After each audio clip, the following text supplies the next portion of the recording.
Whole worlds on the loose, careening wildly across the cosmos, destroying anything in their path. And we're in the middle of it. Vulnerable, exposed, small. Everything is telling us to turn back. But who could defy this? The sun, in all its mesmerizing splendor. Our light, our lives. Everything we do is controlled by the sun, depends on it. It's the Greek god Helios driving his chariot across the sky.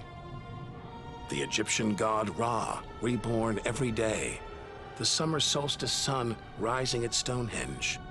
For millions of years, this was as close as it got to staring into the face of God.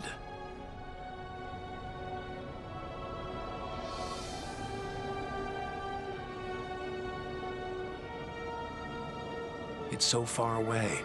If it burned out, we wouldn't know about it for 8 minutes.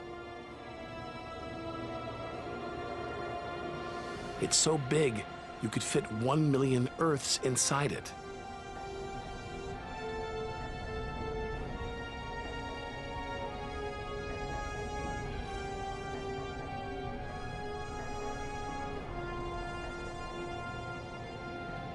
But who needs numbers? We've got the real thing. We see it every day, a familiar face in our sky. Now, up close, it's unrecognizable. A turbulent sea of incandescent gas. The thermometer pushes 10,000 degrees. Can't imagine how hot the core is. Could be tens of millions of degrees.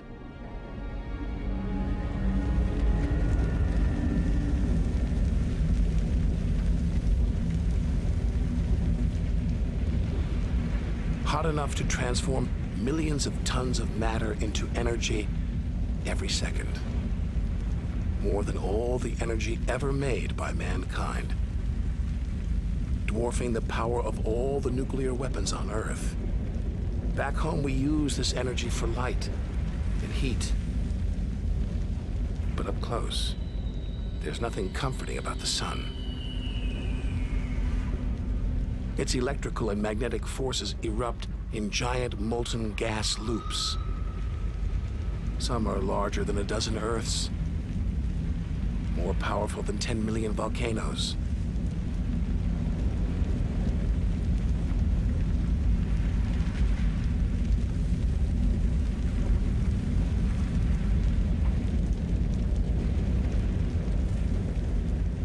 When they burst through, they expose cooler layers below, making sunspots. A fraction cooler than their surroundings, sunspots look black, but they're hotter than anything on Earth. And massive, up to 20 times the size of Earth.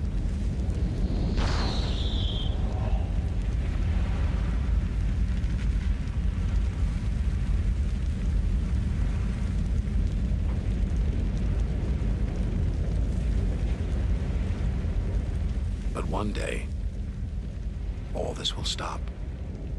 The sun's fuel will be spent.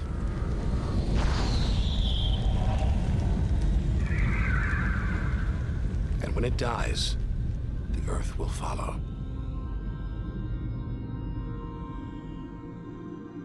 This God creates life, destroys it, and demands we keep our distance.